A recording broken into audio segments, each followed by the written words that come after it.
Bueno, Salmos capítulo 9. Hay un gran error acerca de lo que muchas personas piensan sobre la alabanza. Creen muchos que Dios está necesitado de nuestra adoración. Y entonces, como Dios está tan necesitado de que le alabemos, Dios va a recibir cualquier tipo de alabanza o cualquier cosa que nosotros llamemos alabanza y se va a sentir complacido. Claro que la idea de las personas que tienen ese concepto en cuanto a la alabanza, la obtienen de sus propios sentimientos, de su experiencia, del sensacionalismo, pero no de las Escrituras. Por ejemplo, vos vas a Génesis capítulo 4, muy temprano en la historia, justo después de la caída, Caín y Abel traen ofrendas al Señor. Y ves que ahí Dios no abrió inmediatamente sus brazos y dijo, bueno, qué contento que estoy, que todos vinieron a adorarme. Vení como vos quieras, presentate de la manera que quieras, sé lo que quieras. No. Dios rechazó la ofrenda de Caín. ¿Por qué? Porque él tenía un corazón que estaba lleno de odio y amargura y asesinó a su hermano. Eso lo podemos ver en el capítulo 4. Dios no se deja impresionar por algunas ofrendas externas cuando está esa rebelión en el corazón. Dios no se va a dejar impresionar por esa clase de sensacionalismo que hoy el mundo evangélico en su mayoría le pretende ofrecer. Un autor, escribiendo acerca de la alabanza, un libro, escribió las siguientes palabras. La adoración es el acto en el que la mente, al comprender la verdad, activa las emociones en alabanza, adoración y amor a Dios. Eso está muy lejos de las estridentes explosiones emocionales que se hacen pasar por adoración en muchas iglesias hoy en día. Sin embargo, tampoco la alabanza es un ambiente sombrío y serio que algunos preferirían en algunas iglesias.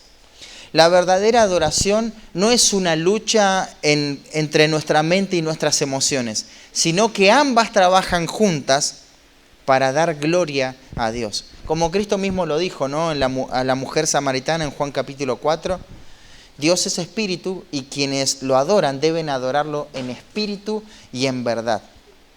Y el Salmo 9, claro, no tenemos todo el contenido que necesitamos saber acerca de la alabanza. No está ahí, no nos hagamos falsas expectativas. Ni siquiera es todo lo que David sabe acerca de la alabanza. Pero la luz que arroja este salmo en cuanto a la alabanza es poco habitual, porque va a situar la alabanza en el contexto de la justicia de Dios. En el Salmo 8 habíamos visto que David quedó admirado por la gloria de Dios. Él tenía una perspectiva correcta de quién era Dios y por tanto se relacionaba con Dios de manera correcta, de manera adecuada. Tenemos que glorificar a Dios, ya que su nombre es glorioso y es grande sobre todo el universo.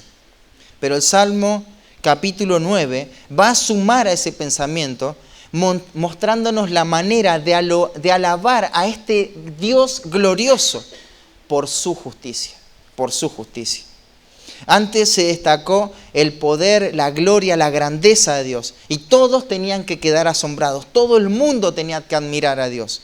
Ahora en este salmo lo que va a sobresalir es la justicia de Dios y las razones que trae esta justicia de Dios para que le alabemos.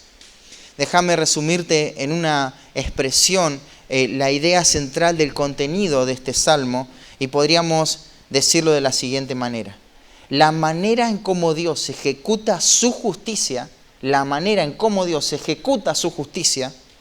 es una razón necesaria para alabarle con todo nuestro ser, con todo nuestro corazón. Antes necesitamos definir un poquito acerca de la justicia, por eso te traje esta definición.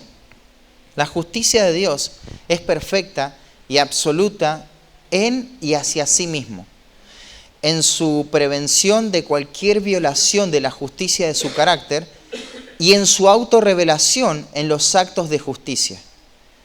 Tanto el término del hebreo del Antiguo Testamento como el griego en el Nuevo Testamento para hablar de la justicia de Dios transmiten el sentido de conformidad a un estándar, y ese estándar es Dios. Dios determina lo que es justo y Él determina lo que es injusto. Con esto en mente, te te pido que me acompañes en tu Biblia y sigas con la lectura las palabras del Salmo 9. Así que vamos a dar inicio a la lectura. Comienza así desde la suscripción, dice: al músico principal, sobre Mutlaben, Salmo de David. Te alabaré, oh Jehová, con todo mi corazón. Contaré todas tus maravillas. Me alegraré y me regocijaré en ti. Cantaré a tu nombre, oh Altísimo. Mis enemigos volvieron atrás, cayeron y perecieron delante de ti, porque has mantenido mi derecho y mi causa. Te has sentado en el trono juzgando con justicia. Reprendiste a las naciones, destruiste al malo. Borraste el nombre de ellos eternamente y para siempre. Los enemigos han perecido, han quedado desolados para siempre. Y las ciudades que derribaste, su memoria pereció con ellas. Pero Jehová permanecerá para siempre. Ha dispuesto su trono para juicio. Él juzgará al mundo con justicia y a los pueblos con rectitud. Jehová será refugio del pobre, refugio para el tiempo de angustia. En ti confiarán los que conocen tu nombre, por cuanto tú, oh Jehová, no desamparaste a los que te buscaron. Cantad a Jehová, que habita en Sión, publicad entre los pueblos sus obras, porque el que demanda la sangre se acordó de ellos, no se olvidó del clamor de los afligidos. Ten misericordia de mí, Jehová, mira mi aflicción, que padezco a causa de los que me aborrecen. Tú que me levantas de las puertas de la muerte, para que cuente yo todas tus alabanzas en las puertas de la hija de Sión, y me goce en tu salvación. Se hundieron las naciones en el hoyo que hicieron, en la red que escondieron fue tomado su pie. Jehová se ha hecho conocer en el juicio que ejecutó, en la obra de sus manos fue enlazado el malo, y Gaión Selah. Los malos serán trasladados al Seol, todas las gentes que se olvidan de Dios. Porque no para siempre será olvidado el menesteroso, ni la esperanza de los pobres perecerá perpetuamente. Levántate, oh Jehová, no se fortalezca el hombre, sean juzgadas las naciones delante de ti. Pon, oh Jehová, temor en ellos, conozcan las naciones que no son sino hombres. Tremendas las palabras de este salmo, y vamos a ver en primer lugar algunos detalles en cuanto a la configuración de este salmo para entender mejor esta clase de alabanza, porque es poco habitual aún dentro del género literario de los salmos. La estructura literaria responde a un orden alfabético, ¿no? En forma de acróstico. Claro, no lo podemos ver en el español, pero en el texto original hebreo eso está ahí. ¿Qué es lo que ocurre en ese caso? Bueno, se toma una letra del alfabeto hebreo, por ejemplo, Aleph, y esa letra van a comenzar todas las líneas de la primera sección. ¿Cuánto abarca la primera sección? El versículo 1 y el versículo 2. Mirá los versículos eso. Versículo 1, versículo 2, todas las líneas de esos dos versículos comienzan con una misma letra. Se alitera todo con la letra Aleph. Luego el versículo 3 y 4 se va a tomar la segunda letra del abecedario hebreo, o el Aleph Bet, como le dicen los hebreos, y es la letra Bet. Y se van a repetir todas las líneas de esos versículos iniciando con esta misma letra. Algo realmente sorprendente, ¿no? Si lo vemos en el texto original. Y así con cada una de las letras, incluso hasta el capítulo 10, que el domingo vamos a ver la relación que hay entre el capítulo 9 y el capítulo 10 de estos dos salmos. Pero, ¿qué es lo que quiero destacar acá? Bueno, si seguiste conmigo la lectura y seguiste el hilo del pensamiento, te habrás dado cuenta que se destacan emociones muy fuertes en este salmo. Y podés correr el peligro o caer en la tentación de pensar que el salmista está exponiendo todas sus emociones de manera descontrolada y desordenada, pero eso no es así, porque esto responde a un acróstico alfabeto, responde a un orden en cómo fue configurado el salmo, y hay un intelecto tremendo a la hora de componer este salmo. Hay un orden en las palabras, un orden en las ideas, cada letra responde a una unidad de pensamiento particular, y el salmista fue por cada una de las letras hebreas. Entonces esto pone en contraposición a lo que se conoce como la alabanza hoy. Porque si bien el Salmo es cierto que está cargado de emociones, estas emociones están controladas por la verdad, por un pensamiento central. Porque acá no se cae en el emocionalismo, ¿no? Como vemos mucho de lo que se le ofrece hoy a Dios como la alabanza.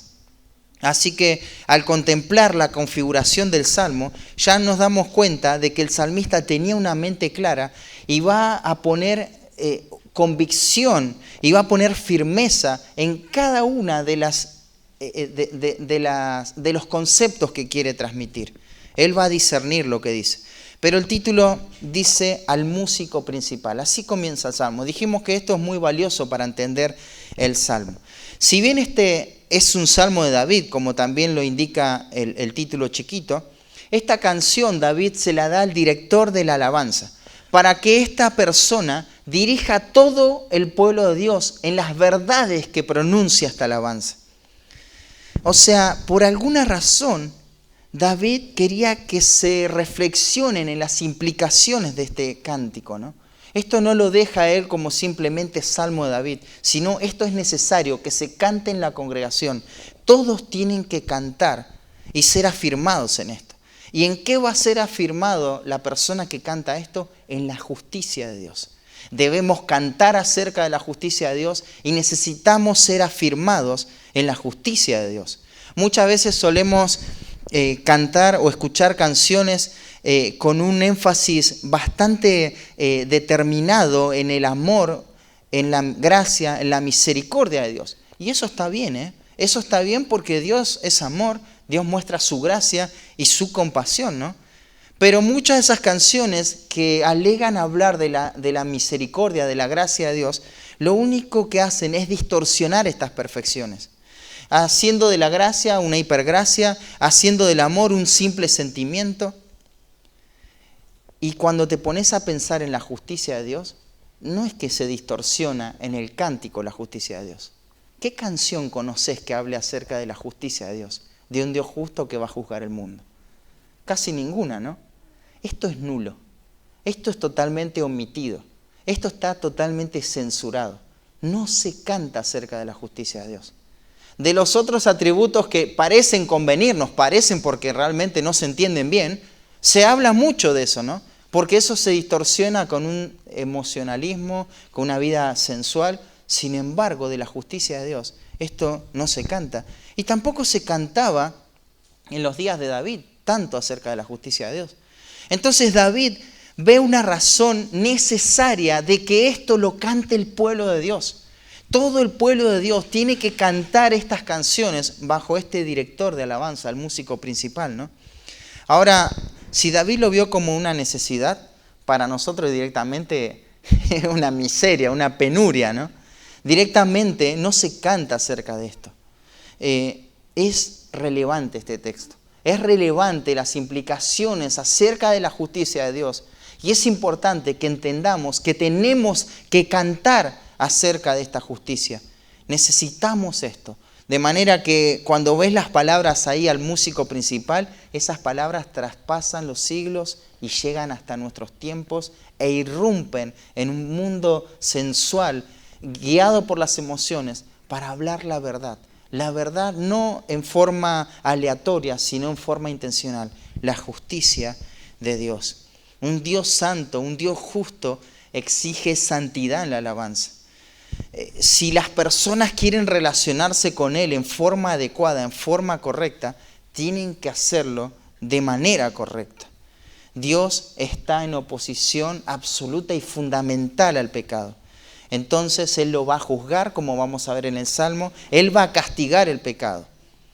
Y en la salvación de los pecadores se va a revelar esta justicia de Dios, la justicia de Dios. Hermanos, si somos movidos a alabar a Dios por su gracia manifestada en la cruz, así también debe mover nuestros corazones a alabarlo cuando vemos la justicia de Dios también expresadas en la cruz. Quiero decirte que los dos elementos del Evangelio son el amor y la justicia de Dios. No puedes quitar al uno porque destruís al otro. El Evangelio puro es el Evangelio que expresa esto. Y lo que se expresó en la cruz de manera pura, de manera expuesta y manifiesta, en su máxima expresión, valga la redundancia, es el amor y es la justicia de Dios. Pero la justicia de Dios es muy poco hablado, ¿no? Es un tema que muy poco se habla y mucho menos se canta. Después sigue el título, dice, sobre Mut Laben. Literalmente significa muerte del hijo. Es probable que simplemente haya sido un tono de una canción anterior que se titulaba así, Mut Laben. Y David debió, cuando compuso esta letra, le pareció bien que el tono de esta canción, Mut Laben, sonaba de acorde a lo que él quería transmitir con los conceptos de la justicia de Dios. Tenés que imaginarte que esto es un tono solemne, un tono que tiene su ritmo, su energía, pero es algo serio. Claro, el que escribió originalmente la canción de la muerte del hijo no creo que haya puesto melodías alegres, ¿no? Ahí, imagínate, entiendo que no hay ninguna pérdida mayor que la muerte de un hijo. Y él está poniendo el tono a su canción, el tono de esa canción. También hay algunos comentaristas que afirman que esto es debido al contexto literario. No estamos seguros, pero escuchen, suena interesante. En el capítulo 3 vemos que Absalón está persiguiendo a David. ¿Recuerdan eso? Johnny nos predicó acerca de las dificultades en la vida del creyente y cómo Absalón había perseguido a David, ¿no? Y Dios va a obrar en justicia. ¿Qué pasa al final con Absalón? Muere. Es matado. Dios obra en justicia. Puede ser que David haya relacionado esta canción, este tono, con el contexto literario en cómo se vienen desarrollando los salmos. Y están estos dos elementos que hablábamos en el Salmo 7, ¿no? Por un lado, estás alegre porque Dios establece su justicia, pero por otro lado está ese dolor, porque sabés que la justicia de Dios no solamente afectan a personas que vos no conocés, sino que afectan aún a personas cercanas a vos, a personas que vos amás, porque la justicia de Dios se va a ejecutar de todas maneras. Entonces, a eso hace alusión David probablemente. Pero si no, si simplemente es el tono de la canción, también tenemos ahí la forma en cómo nos podemos acercar a estudiar este salmo. Así que va a empezar diciendo David, te alabaré, oh Jehová, con todo mi corazón. El tiempo del verbo hebreo sugiere una acción habitual, es un proceso continuo. Esto es algo que no solamente que él lo va a hacer, sino que lo estuvo haciendo, estuvo alabando, te estoy alabando y te voy a alabar, oh Jehová. Para el salmista la alabanza debería ser el estado habitual en el corazón de todo creyente. Y él va a decir eso, ¿no? La palabra alabar da la idea de dar gracias, loor, alabanza. Es un vocablo muy utilizado en el Antiguo Testamento, muy común durante todos los periodos. El sentido no varió mucho de acuerdo a cómo se está usando. Se usa 120 veces en la Biblia en hebreo. Y como era de esperarse, de esas 100 veces que se utilizan todo el Antiguo Testamento, 70 se va a utilizar en el libro de los Salmos. Y se utiliza como una expresión de gratitud, de alabanza, de un elemento natural del culto público, y también como una alabanza personal a Dios. Y va a decir, con todo mi corazón. Claro, esto no se refiere al órgano vital que bombea sangre. No es a eso, ¿no? Tampoco alude a las emociones. Bueno, te voy a alabar de una forma emocional, Dios. No, más bien tiene que ver con el centro del ser, con toda la vida, de forma integral. El salmista involucra su mente, su corazón, sus sentimientos, sus emociones, pero también involucra un compromiso en su voluntad, a alabar a Dios. La alabanza a Dios es un término grande, es un término amplio, donde yo le doy toda mi vida a Dios, porque a Él le pertenece. Y esto es lo que está haciendo David. David está diciendo todo mi corazón. Spurgeon decía, una parte del corazón no es todo el corazón, es todo el corazón o no es nada de la vida. Y eso es lo que hace el salmista. Después va a decir, contaré todas tus maravillas. Acá se desarrolla de manera puntual. ¿Cómo es esta alabanza? ¿Cómo es que David va a alabar a Dios? Bueno, va a contar. El término hebreo ahí, contar, aparece 90 veces de forma intensiva. Y acá está utilizándose de esta manera, porque es lo más frecuente. Y se refiere a un recuento, a un listado detallado, a algo preciso. No es simplemente la mención oral de las maravillas de Dios, sino más bien es un recuento exhaustivo de las maravillas de Dios. La palabra maravilla se traduce muchas veces como imposible. O sea, aquellas cosas que humanamente son imposibles, David dice que va a hacer un registro detallado de todo esto. Claro, esto involucra tiempo, un enfoque, pero para esto va a vivir, ¿no? Él se va a preocupar de una manera detallada y va a decir todo lo que no estaba a su alcance, sin embargo, Dios lo hizo y va a alabarlo a Dios por esto. El versículo 2 dice, me alegraré y me regocijaré en ti, cantaré a tu nombre, oh Altísimo. Este texto nos muestra que esta alabanza no es producto de la resignación. Bueno, ya que Dios es justo y Él dice que esto es justo, bueno, lo voy a alabar. No es que está resignado de una manera, con una actitud incorrecta, sino que hay alegría, hay regocijo acá. Él se va a alegrar en el Dios de su salvación. Él no va a exaltar la justicia de Dios en forma mecánica, en forma fría, sin que todo esto sea una realidad en su vida. No.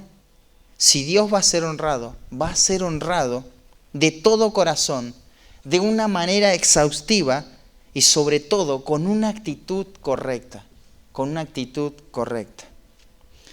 Además, por si esto fuera poco, la forma en cómo lo va a alabar es contando, enumerando todo lo que Dios ha hecho, pero también cantando al nombre del Altísimo. Podemos matizar la palabra alabanza de muchas maneras. Podemos decir que la alabanza no es solo cantar, aunque lo incluye, y está bien. Pero el canto es la expresión externa de este sentido interno, de ese regocijo del corazón.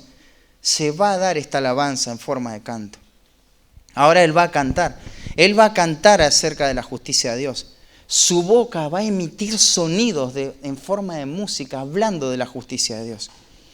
Y les comparto algo, de acuerdo a un estudio etimológico de la palabra cantar en el texto hebreo, donde está contemplada la raíz y toda la estructura de la palabra cantar a través de los diferentes contextos geográficos, culturales, escriturales, políticos y sociales, se llega a la conclusión, desde el original, que cantar significa cantar. Es cantar. No hay mucha ciencia ahí, ¿no? ¿Qué es alabar a Dios en la perspectiva de David en este salmo? Cantar. Cantar a Dios. Esto es una característica de los hijos de Dios durante toda la historia de la redención. Ellos van a cantar. Ellos van a cantar el nombre de Dios. Esto ha sido así siempre. Y en esto, hermanos, debemos crecer. Uno de los desafíos que teníamos cuando estudiamos el capítulo 1 de los Salmos es dejar que estos salmos nos cambien la manera en cómo vamos a cantar a Dios como iglesia. No podemos cantar de la misma manera. David va a alabar a Dios y lo va a expresar en forma de canto. Necesitamos expresar en nuestro canto de manera enérgica, de manera clara, con discernimiento. Tenemos que cantar como si esas verdades que estamos cantando las creemos de todo corazón. Simplemente eso. Debemos cantar como si lo que estamos diciendo nos está afectando profundamente, ¿no? Eso es lo que se tiene que expresar en el canto. Hermanos, el problema de nuestras canciones sin ganas, apáticas, sin energía, que simplemente mueven los labios, no tiene que ver con un problema en que no sabemos cantar. Claro, tampoco sabemos cantar igual, ¿no? Pero no tiene que ver con la habilidad de cantar, sino que tiene que ver con un problema en el corazón, porque no está esa alabanza en el corazón. No está esa vida entregada completamente, todo el ser rendido a Dios. Entonces lo más natural es que eso se exprese en un canto. Ese es el problema con nuestra alabanza muchas veces. Y eso es lo que tenemos que cambiar. David es un ejemplo de cómo él canta, ¿no? Y más entendiendo que esto se está cantando en torno a la justicia de Dios. Él canta esto y todavía parece que menos podría cantar, sin embargo, él canta. Él expresa de forma enérgica todo lo que Dios es. David alaba a Dios, enumera y canta acerca de su justicia. Y es así como deberíamos hacerlo nosotros. Pero nos subió la vara altísimo, ¿no?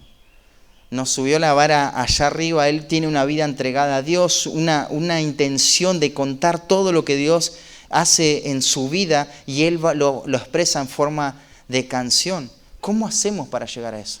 ¿Cómo hacemos como iglesia para llegar a cantar a Dios de esa manera? Y que se vea por medio de nuestro canto que acá hay gente que no solamente canta porque en la iglesia se canta, sino que hay gente que canta porque alaba a Dios. Porque Dios es todo para ellos. Dios es todo para mí. Por lo tanto, cuando tengo que cantar, voy a expresar esa totalidad que ocupa Dios en mi corazón. ¿Cómo es que nuestros corazones pueden ser movidos en esa dirección? ¿Y cómo podemos cantar, alabar a Dios de manera correcta? Bueno, en parte este salmo nos va a dar los elementos para poder hacerlo. Por eso estos dos versículos son la introducción no solamente del Salmo 9, sino también del Salmo 10. Estos dos versículos nos van a poner el peso y la carga para buscar durante todos estos salmos, el 9 y el 10, cómo es que podemos cantar a Dios correctamente. El título en esta mañana de la predicación es Alaba correctamente al Dios justo. Y vamos a ver 4 elementos a considerar para alabar correctamente al Dios justo. Entonces, alaba correctamente al Dios justo meditando en la firmeza del Dios justo.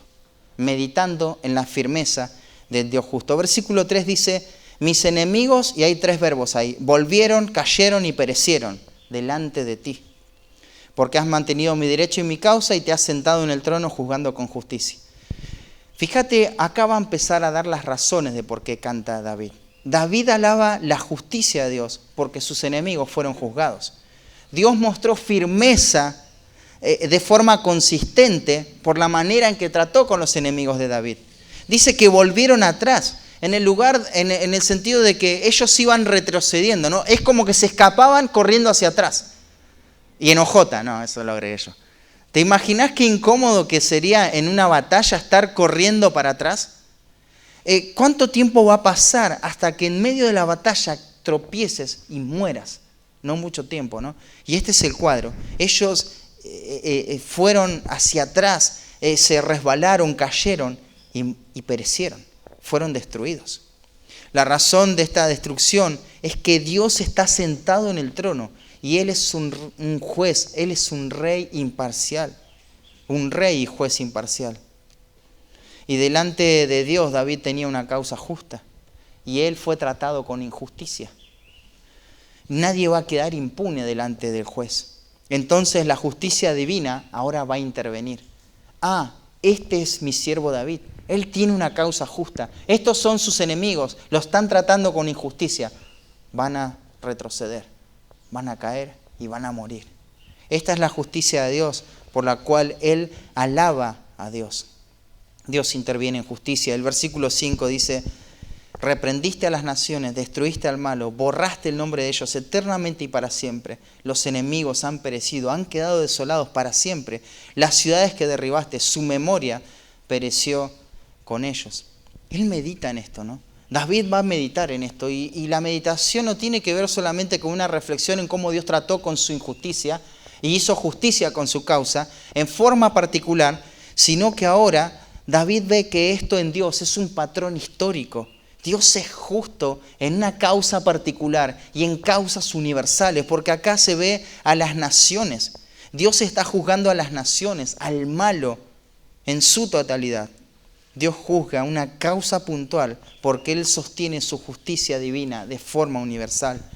Los enemigos de David van a ser juzgados porque las naciones también van a ser juzgadas. Todos van a ser juzgados. No es porque sean muchos de manera reiterada, de manera caprichosa los que se oponen a Dios. Él va a volver para atrás su justicia y va a cambiar su estándar. No. El que se opone a Dios va a ser juzgado. Si una sola persona se opusiera a Dios en este mundo, esa persona va a ser juzgada.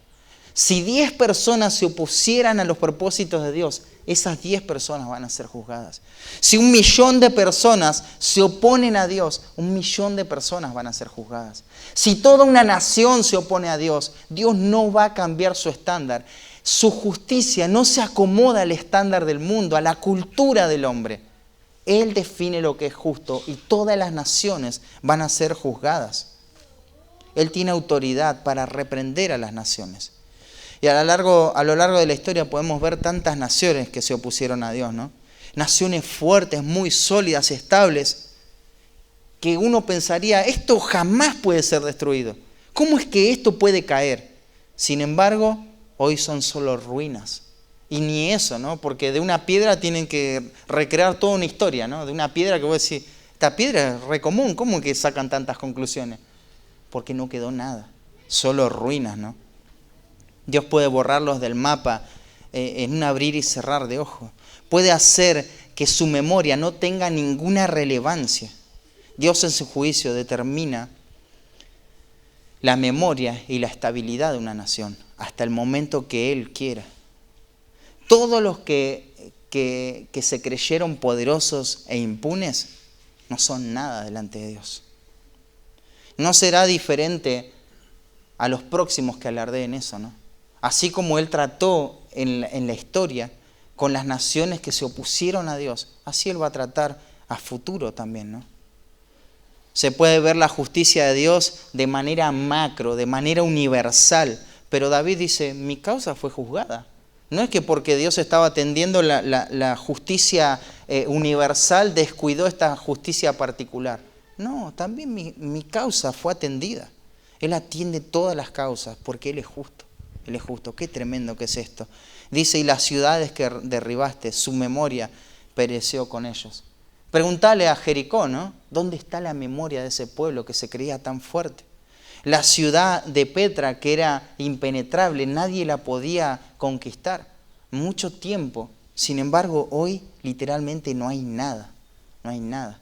Preguntale a Nínive, esa ciudad donde Jonás había predicado y ellos se habían arrepentido, pero 100 años después volvieron al pecado. Y ahí en el libro de Nahum lo puedes ver. No queda nada, no queda nada. Estamos hablando de potencias mundiales. Todos ellos son quitados así como yo quitaría este celular del púlpito con tanta facilidad. Sin embargo, el versículo 7, fíjate lo que dice. Pero Jehová permanecerá para siempre. Ha dispuesto su trono para juicio. No es así con Dios. Y esto es para meditar. Dios es firme, es consistente, es eterno. A diferencia de los enemigos de Dios que no pueden soportar la justicia de Dios, Él permanece para siempre ejecutando esta justicia. Qué tremendo. David mira al Dios justo que no cambia, que permanece inmutable y ve que en esto descansa la justicia de Dios. Claro, la justicia de Dios tiene que ver con alguien que no cambia nunca. Que no mira las cosas de una manera en un momento y después cambia su perspectiva y ahora las mira de otro, ¿no? A eso estamos acostumbrados como seres humanos. Somos injustos porque muchas veces no para crecer, sino para acomodarnos a la situación, vamos cambiando nuestras convicciones. Pero Dios no es así. Dios es inmutable. Él no cambia, ¿no? ¿Cuántas veces alardeamos de cosas o situaciones de las que pensamos que sabemos y que ni sabemos? Y cuando llega el momento, cambiamos. Porque claro, la situación no era como la veíamos. La veíamos desde una perspectiva orgullosa, desde una justicia humana, pero Dios no tiene ese problema. Porque Él ve todo tal cual es y Él no va a cambiar. El versículo 8 dice, Él juzgará al mundo con justicia y a los pueblos con rectitud. El versículo 8 nos muestra el alcance de la justicia de Dios.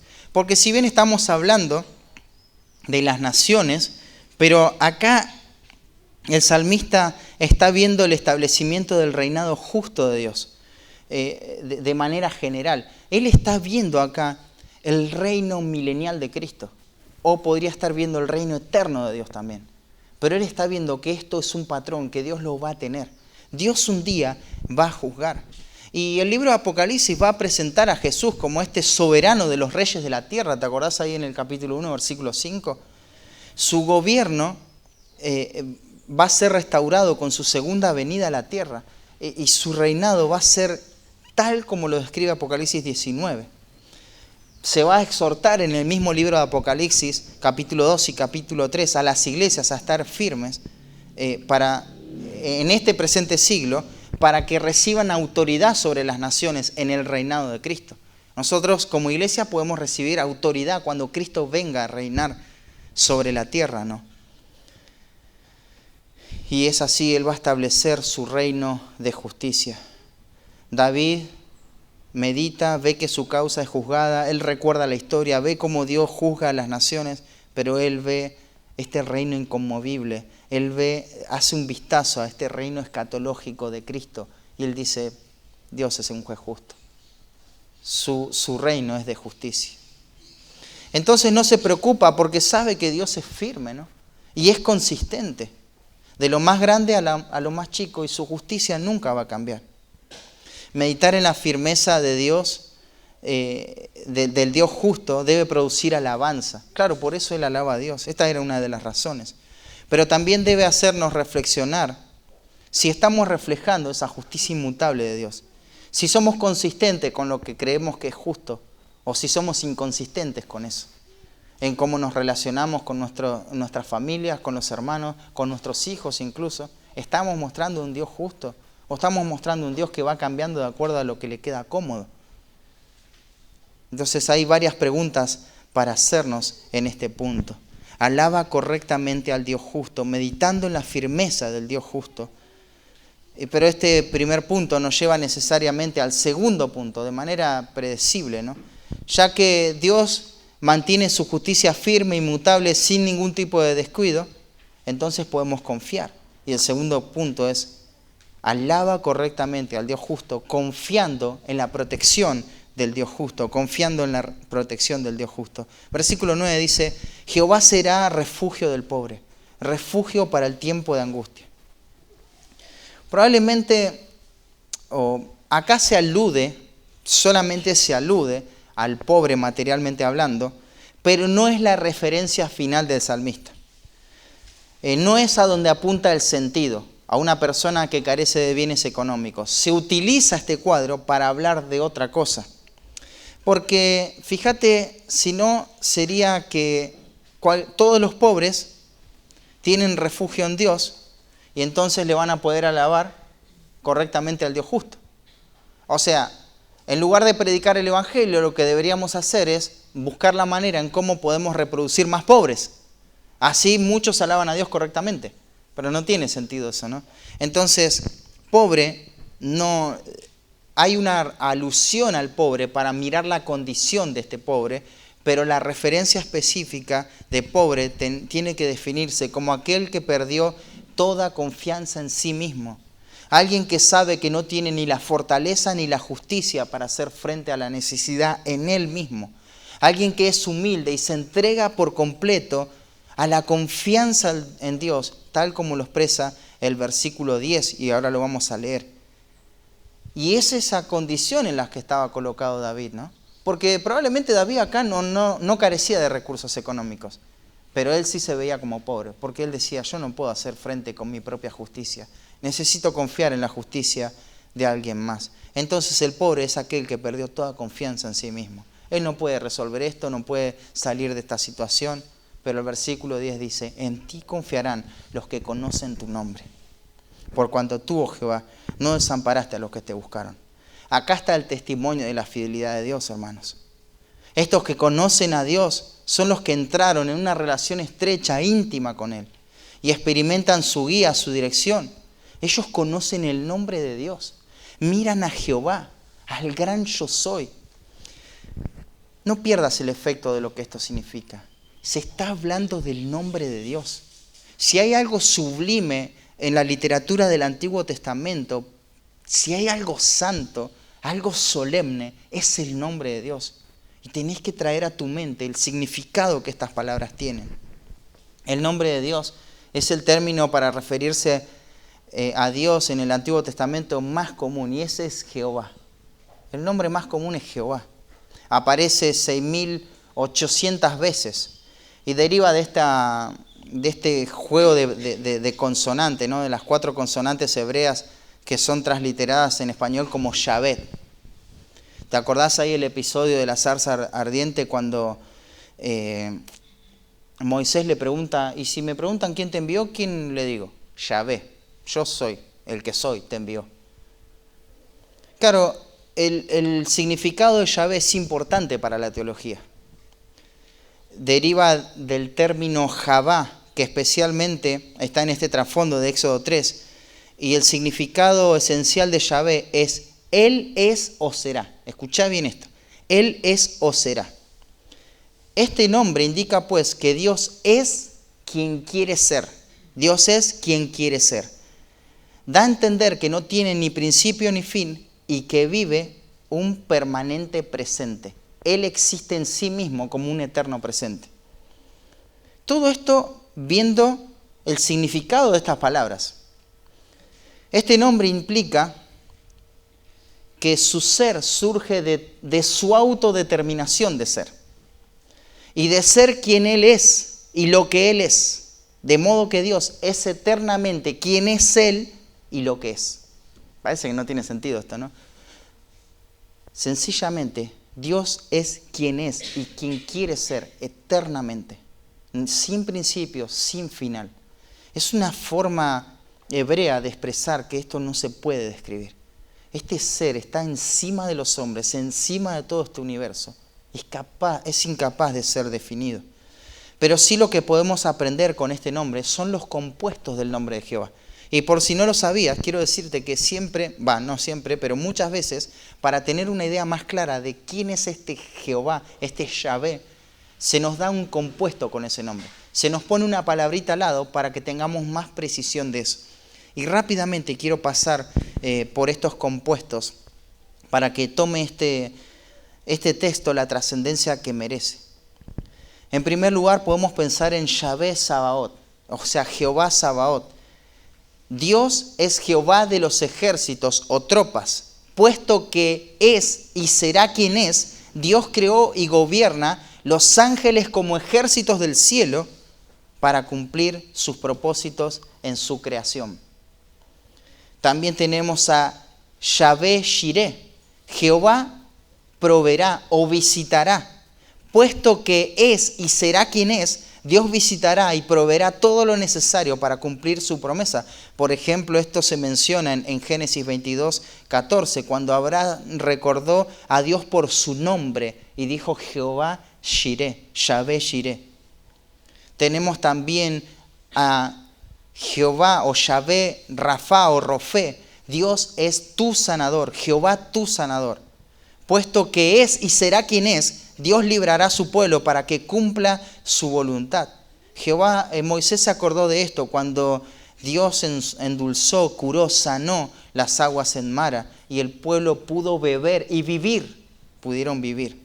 Se manifiesta su misericordia, su compasión y la entrañable bondad de Dios con este nombre. También tenemos Yahvé Nisi. Dios es Jehová Nisi, es mi estandarte. Puesto que es y será quien es, Dios será estandarte que conducirá a su pueblo a la victoria sobre sus enemigos.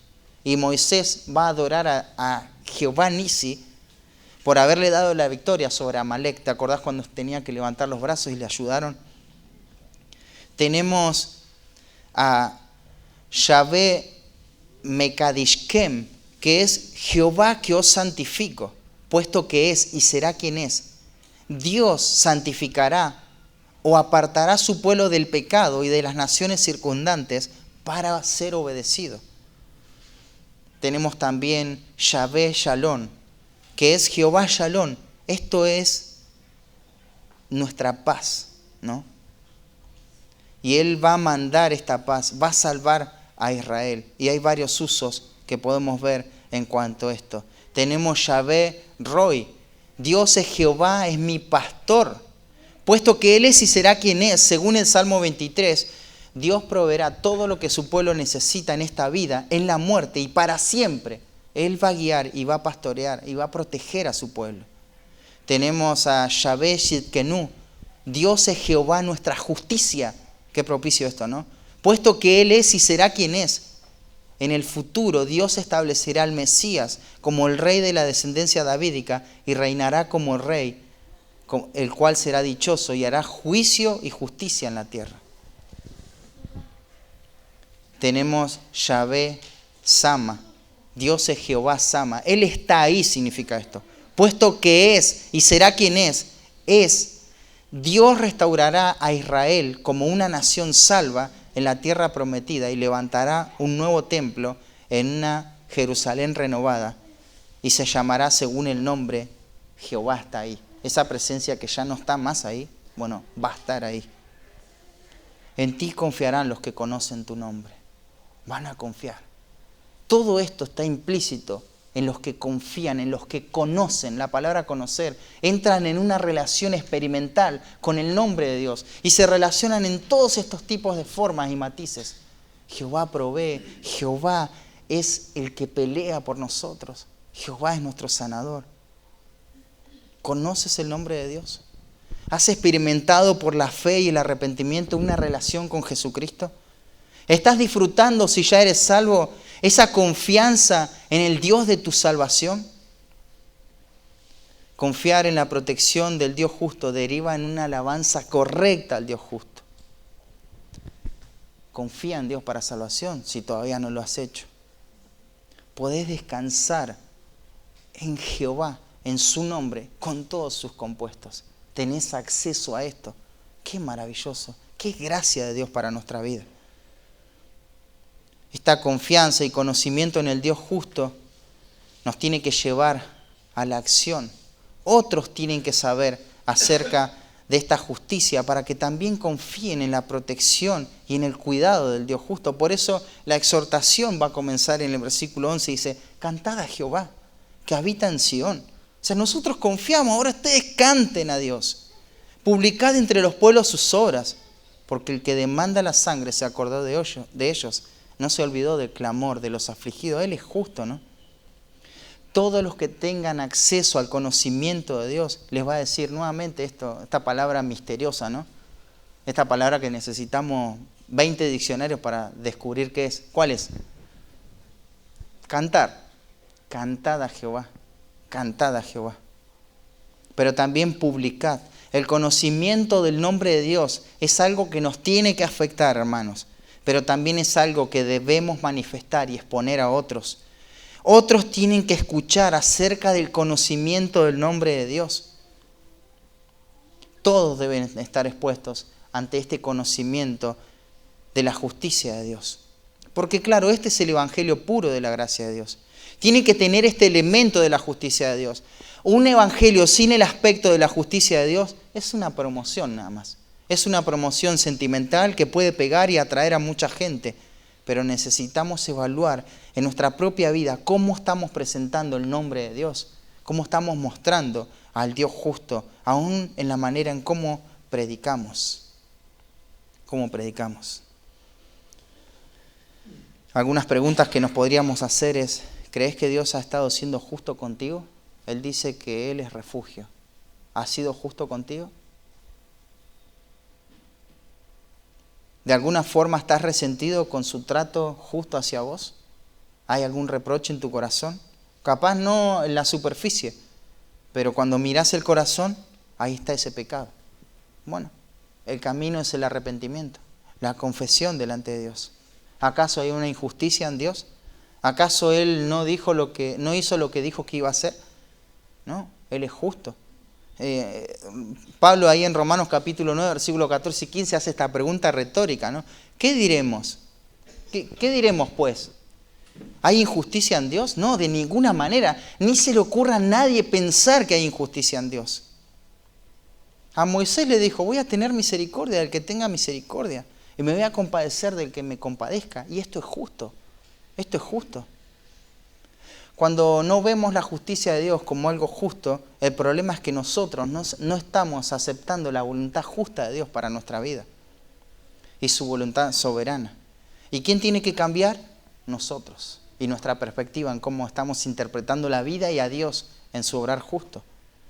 Entonces alaba correctamente al Dios justo, meditando en la firmeza del Dios justo. En segundo lugar, confiando en la protección del Dios justo. Pero en tercer lugar, clamando misericordia al Dios justo. El versículo 11 al 14 dice: ten misericordia de mí, Jehová. Mira mi aflicción, que padezco a causa de los que me aborrecen. Tú que me levantas de las puertas de la muerte. Clama por misericordia al Dios justo. Claro, él ve la magnitud de la justicia de Dios. Y él dice: pará, sí, yo confío en Dios, pero yo estoy contemplando esta justicia sin igual. No, Señor, por favor, tené misericordia de mí. Y le va a pedir misericordia. Le va a pedir misericordia y le va a decir a Dios, le va a clamar y le va a decir: mira mi aflicción que padezco a causa de los que me aborrecen. Tú que me levantas de las puertas de la muerte. Dios ya lo había salvado a él. Él había sido levantado de un lugar impensable. Nadie lo podía rescatar de este lugar. Las puertas de la muerte habían ideado, habían planificado la destrucción de él, pero Dios lo había levantado de este lugar, lo había firmado. Y recuerda esto y le pide a Dios que mire su aflicción, que tenga misericordia de Dios. Él clama en medio de la aflicción. Ahora, esta aflicción no es producto de las consecuencias de su propio pecado. Esta aflicción, desde donde él está clamando, no tiene que ver con que él tomó malas decisiones y ahora está sufriendo. No, esta aflicción es producto de exaltar la justicia de Dios y vivir de acuerdo a esa justicia.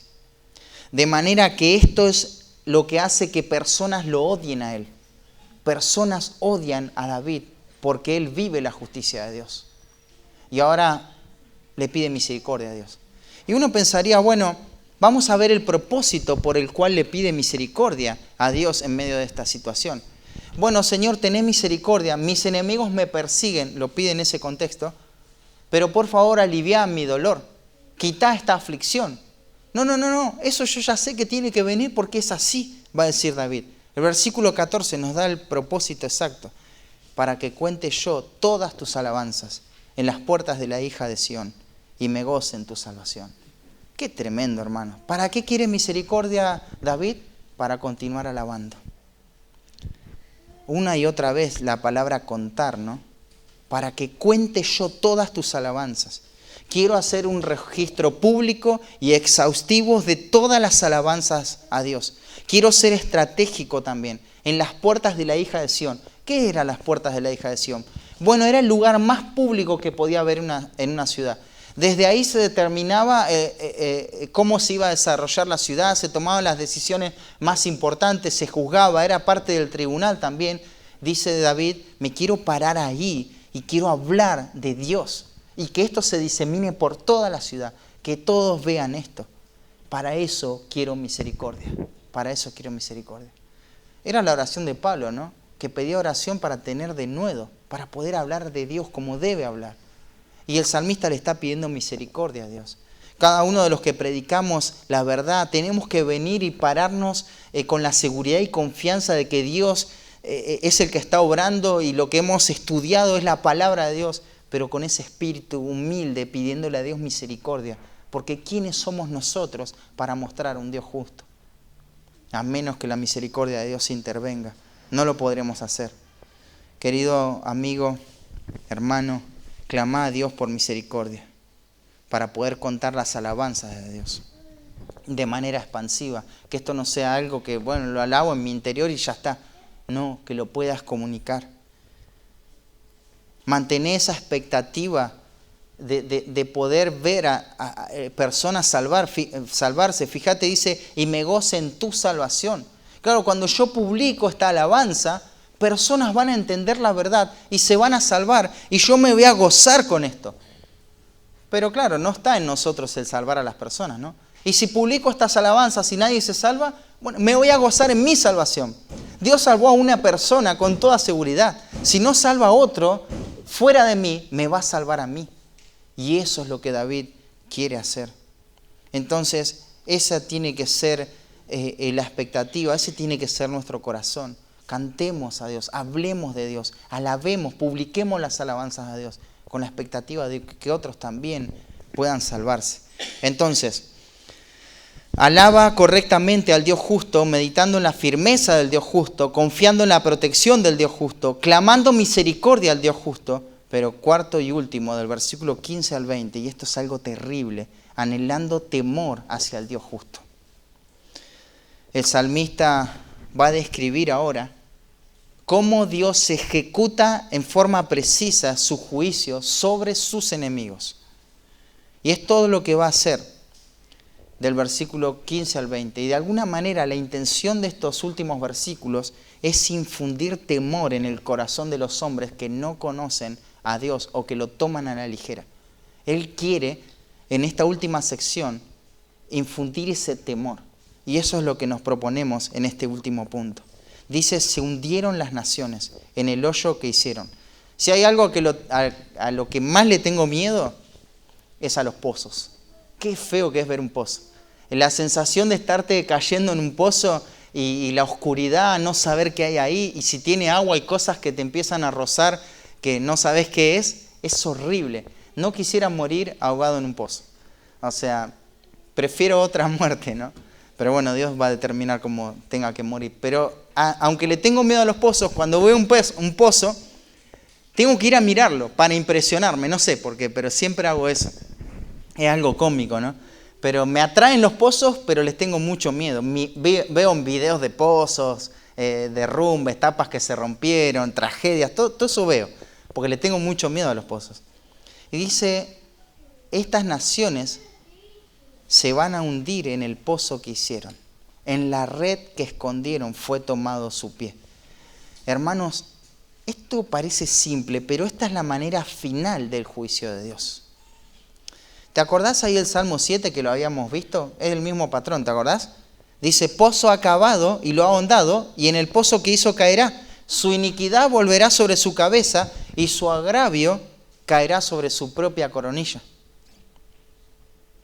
Dice que en Proverbios también 28:10 tenemos este patrón. Dice, el que hace errar a los rectos por el mal camino, él caerá en su misma fosa. Él caerá en su misma fosa. ¿Te acordás el cuadro ahí de los dos profetas que van a profetizar durante la tribulación? La justicia de Dios, van a hablar del Dios justo, cómo Él juzga, y personas que le van a querer hacer daño. Dice el texto, y si alguno quiere hacer los daños, debe morir él de la misma manera. O sea, todo lo que van a planificar para destruir a estos dos testigos les va a salir en su contra. Esa es la justicia de Dios.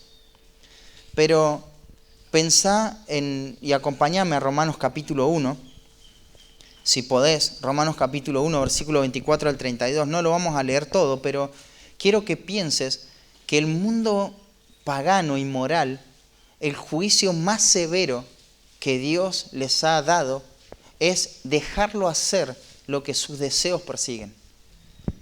¿Escuchaste eso? La forma de juicio más severa es dejar que el pecador siga pecando como quiera pecar. Y ahí lo que se repite del versículo 24 hasta el versículo 32 como encabezados de las ideas dominantes, está la primera en el versículo 24. Dios los entregó a la inmundicia en primer lugar. Esta entrega es Dios los dejó, ya está, se van a perder en la inmundicia, están entregados en la inmundicia. El versículo 26 va a decir, Dios los entregó a pasiones vergonzosas. Es tremendo. La segunda entrega es que Dios los entrega a pasiones vergonzosas. Pero la última reprobación de Dios es que como ellos no aprobaron tener en cuenta a Dios, Dios ahora los entrega a una mente reprobada para hacer cosas que no convienen. Ahora va a hacer que esas mentes ya no funcionen, no coordinen como mentes sanas. No tienen criterio. Ellos van a decir cualquier cosa. Y Dios los va a juzgar de esta manera. ¿Quieren practicar estas cosas? Ahí está. No los va a estorbar. El peor juicio de Dios es que Dios les hace caer en su propio pecado. Su pecado al final los termina alcanzando. Hermanos, esto es terrible. Esto tiene que causar terror y espanto. El peor juicio de Dios es que yo caiga en el mismo hoyo que estoy cavando. Que el hombre cree que haciendo todo lo que desea su corazón va a alcanzar la verdadera felicidad, libertad. pero no es así, es una mentira muy grande. Cuando hagas todo lo que esté en tu corazón, cuando peques en forma deliberada hasta donde te conviene, porque vos decís, no, yo no hago todo lo que quisiera hacer, algunas cosas no hago porque no te conviene, pero haces todo el pecado que sí te conviene. Ese es el peor juicio de Dios si Dios no estorba esa vida. Si Dios no interviene quitando eso, ese es el peor juicio de Dios. Fíjate el caso de Judá, ¿no? Cómo Dios va a intervenir en gracia, trayendo desgracia tras desgracia a la vida de Judá hasta que él recapacite. ¿Qué hubiese sido de Judá si él hubiese avanzado en sus deseos? No hubiese sido lo que llegó a ser, ¿no? No hubiese sido. De hecho, Judá tiene que ver con esto, ¿no? Con esta justicia que Dios va a establecer. Pero esta es la manera más severa en cómo Dios juzga a la humanidad, cómo Dios juzga al hombre. Pecado sin restricción, deseos sin límites. Esa es la forma más trágica. Y esto no es algo que es un misterio. Versículo 16 dice, Jehová ha hecho conocer el juicio que ejecutó. En las obras de sus manos fue enlazado el malo. O sea, el malo empezó a atar todo lo que iba a hacer sus maquinaciones y se terminó enredando y quedó enlazado ahí. Y esto no es un misterio. Esto tiene luz, esto es claro. Y todas las líneas que van a venir después, ya el tono cambia y se empieza a elevar el concepto. Y se empieza a elevar de una manera tremenda. Ahí la palabra higaión tiene que ver con un cambio de nota. Esto no se puede tocar probablemente con el tono que veníamos tocando, la muerte del hijo. Porque acá salimos de la solemnidad directamente a la tragedia. Acá hay notas que transmiten una sensación de descontento. Podemos ver, o podríamos imaginarnos, ¿no?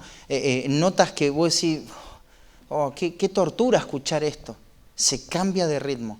Y hay una meditación ahí, está ese selag, esa pausa. Toma aire para lo que viene después, para que tenga relevancia para tu vida. Este juicio no es un misterio y es grave, es muy, muy grave. Versículo 17 dice, los malos serán trasladados al Seol. La palabra traslado ya no me gusta. Claro, esto no va a quedar simplemente en una mente reprobada, sino que este estado de pecaminosidad de aquellos que no conocen a Dios van a ser trasladados a una destrucción eterna. Ellos van a recibir esta justicia retributiva de Dios. Dios hará justicia cuando los ejecute, trasladándolos al Seol por toda la eternidad. Y el indicativo del verbo serán trasladados nos habla de que esto no es una posibilidad. Tampoco es una potencialidad, sino que esto es una realidad. El traslado al tormento eterno está al caer. Es inminente. Es inminente. ¿Y quiénes van a ser trasladados? Bueno, dice los malos, pero se nos da una especificación mejor de quiénes son estos malos. O se da una implicación de que también estos malos, junto con estas otras personas, dice, todas las gentes que se olvidan de Dios. Hermanos queridos, estos de quienes está hablando el salmista son personas que se olvidan habitualmente de Dios. Y claro, uno dice, los malos van a ser trasladados al Seol y enseguida nuestra mente vuela a aquellos que están perdidos en los vicios, en un montón de cosas, ¿no? Pero dice los que se olvidan de Dios. Para olvidarte de algo, ¿cuál es la primera condición? Es haberlo escuchado, ¿no? Haber tenido acceso a ese algo para poder después olvidártelo. Por implicación, estas personas han tenido acceso a la verdad de la justicia de Dios.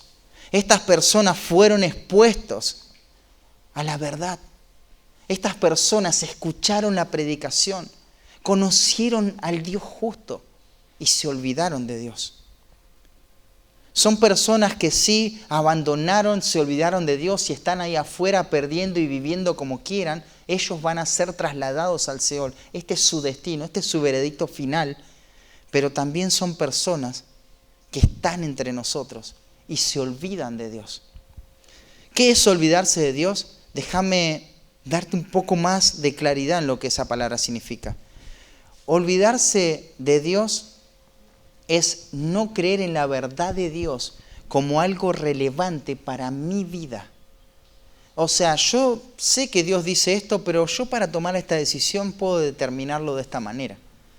Yo sé que Dios me pide tales cosas, pero a mí me cuesta, entonces yo hago estas cosas. Vivo de esa manera. Eso es olvidarse de Dios. Escuchar, tener acceso a la verdad de Dios y que eso no tenga ningún impacto en mi vida. Eso es olvidarse de Dios. No creas que olvidarse de Dios es decir Jesucristo no es Dios. No, no, no. Olvidarse de Dios es que el Jesús que es Dios no impacte mi vida.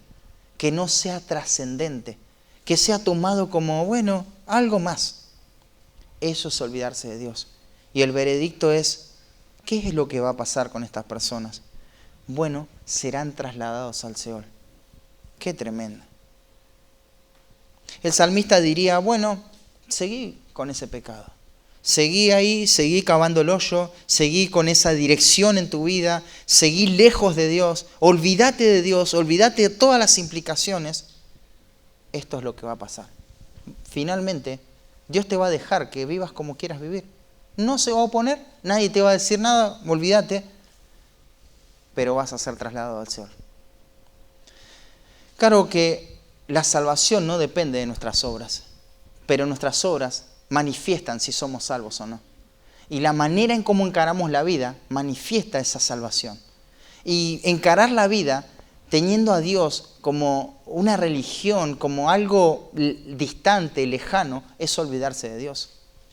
Y no creas que los que se sorprendan allá cuando Dios le dice que se aparten de Él, que nunca los conoció, no son personas sinceras y honestas, ¿eh? Son sinceros, son honestos. Ellos creen que lo conocen a Dios.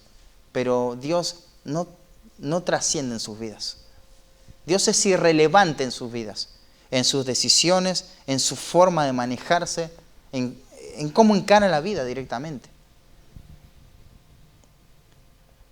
Y esto es inminente. Y hay muchas implicaciones así para personas que están en medio del pueblo de Dios. Por ejemplo, ahí en Deuteronomio 32, 35 dice, mía es la venganza y la retribución. A su tiempo su pie resbalará, porque el día de su aflicción está cercano y lo que les está preparado se apresura. O sea, el juicio ya salió, ya fue ejecutado. Va a llegar, está cercano este juicio. Y uno dice, bueno, ¿a quién son dirigidas estas palabras? A los inconversos, ¿no? Bueno, pero ¿dónde estaban esas personas que no creían en Dios? En medio del pueblo de Dios. Estas palabras pertenecen al cántico de Moisés. Este juicio se refiere a personas que tienen acceso a la verdad, que han visto los milagros de Dios, que han vagado por el desierto, que han visto el poder de Dios, su justicia, cómo Él juzga y pelea por su pueblo. Sin embargo, no retuvieron la verdad en sus corazones para obedecer y para vivir de acuerdo a esa verdad, sino que provocan a Dios haciendo todo lo contrario. Y Dios le va a dar el pago. Si estás expuesto a la verdad en medio del pueblo de Dios, es necesario que por amor a tu propia alma hagas algo con esa verdad. No la menosprecies, atala a tu propia vida, pero nunca la olvides. La verdad que escuchamos de parte de Dios tiene que ser relevante para nuestra vida necesariamente.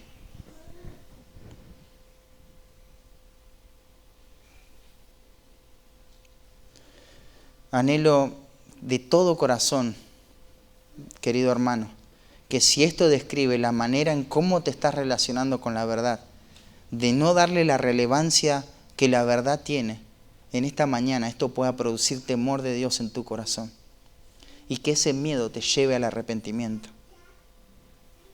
El olvido de Dios no tiene que ver con una dificultad intelectual, nuevamente, ¿no? Sino que este olvido es provocado por un corazón orgulloso que quiere vivir al margen de Dios. Dios por un lado, yo por otro. Estas son las palabras que también Moisés le da al pueblo de Israel. Cuídate de no olvidarte de Jehová tu Dios para cumplir con sus mandamientos, sus estatutos, sus decretos. No te olvides de esto. Cuando entres ahí, comas, te sacies, habites en esas casas que edifiques y veas toda la prosperidad que tengas, todo se multiplica, se aumenta, tu corazón se puede enorgullecer y te olvides de Jehová tu Dios. ¿Te das cuenta? Olvidarnos de Dios no es una cuestión de, me olvidé como, no sé, me olvidé el celular esta mañana. No, no es eso. Es el orgullo del corazón, que dice, Dios dice esto, pero esto no es tan relevante para mí. Esto no es tan dramático para mí, tan drástico para mí. No camines ese camino de tentar a Dios. Pero también hay implicaciones secundarias, ¿no? Acuérdate de tu Creador en los días de tu juventud. Traigamos la relevancia de lo que es la verdad de Dios en todas las etapas de nuestra vida. Y el predicador dice en Eclesiastés, en los días de tu juventud, dirigiéndose a los jóvenes, ¿no? No sea que van a pasar los años y digas, bueno, no estoy contento con la vida, porque no me acordé de Dios. No dejé que todas las verdades sean relevantes para mi vida. Y esto responde a la justicia de Dios, versículo 18, porque no para siempre será olvidado el menesteroso, ni la esperanza de los pobres perecerá perpetuamente. Esta es la razón por la cual Dios va a establecer su justicia, porque no siempre todo estará como se ve ahora, hermano. No siempre vas a vivir de la manera en que estás viviendo ahora. En un momento Dios va a hacer justicia y va a cambiar.